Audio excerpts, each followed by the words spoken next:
संसारकै महँगो कफी कसरी बनाइन्छ होला? कफीको पारखी हुनुहुन्छ भने पक्कै उत्सुकता जाग्न सक्छ। यसलाई बनाउने प्रक्रिया यति घिनलाग्दो हुन्छ कि सायद यसलाई बनाउने तरिका थाहा पाएपछि तपाईले टेबलमा अगाडि राखिदिएको कफी पनि पिउन सक्नुहुँदैन।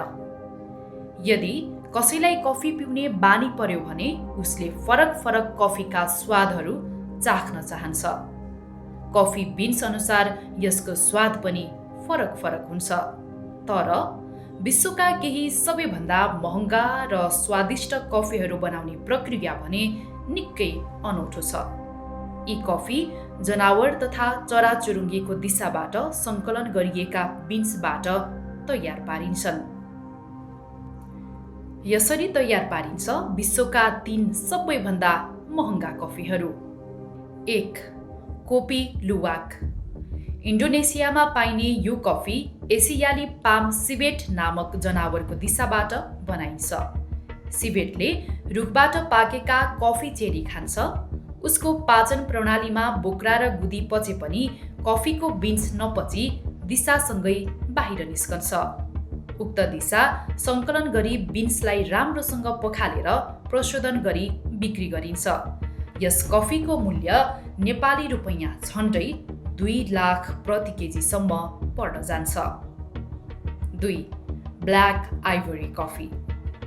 थाइल्यान्डमा उत्पादन हुने यो कफी हात्तीको मलबाट सङ्कलन गरिन्छ।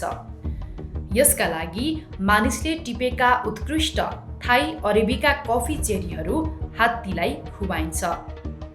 हात्तीको पेटमा पुगेपछि यसका इन्जाइमहरूले कफीको तीतोपन घटाउँछन्।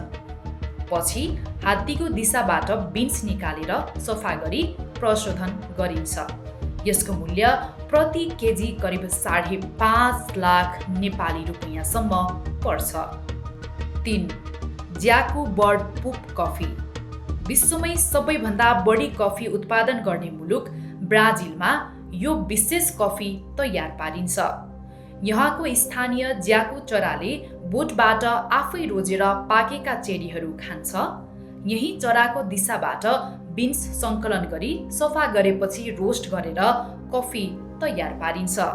यस कफीको मूल्य प्रति किलोग्राम झन्डै 2 लाख नेपाली रुपैयाँ पर्छ।